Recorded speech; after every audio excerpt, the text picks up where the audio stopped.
Aí, Sérgio. Sérgio é pra quem quiser aprender, né? Ó. Vou pegar esse negócio aqui.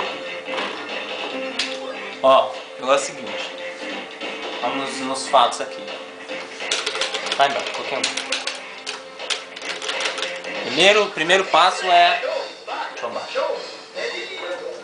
Primeiro passo é a barra tá cheia. O power tem que estar cheio no seu cu. Entendeu? O power tem que estar cheio. Então quando o cara fizer o ataque lá e você defender, tem que sair na sequência o golpe logo em seguida, entendeu? Tem que ser rápido. Encostou é papum. Vai, Bar.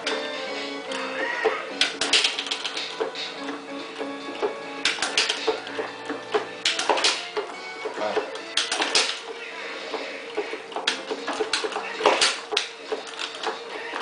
Vai atacar não, desgraça?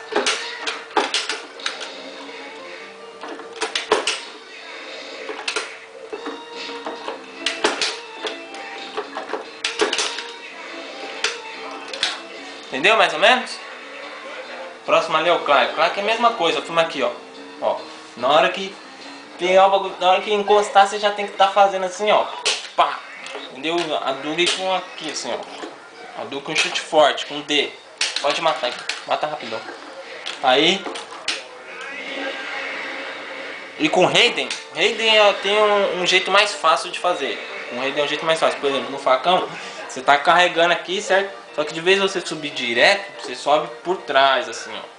Por trás, porque caso você erre, você ainda consegue defender, entendeu? Então você sobe por aqui, assim, na hora que o cara bateu, você subiu. O cara defendeu, você pum, sobe no facão. Entendeu?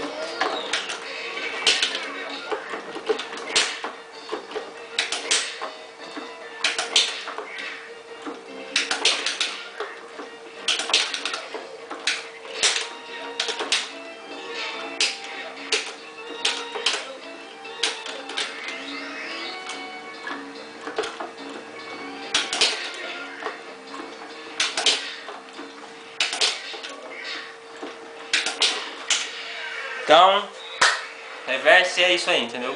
Agora se vocês quiserem aprender outra coisa, vocês me informam aí qual que é a dificuldade que nós estamos aí para ensinar. Valeu? Falou!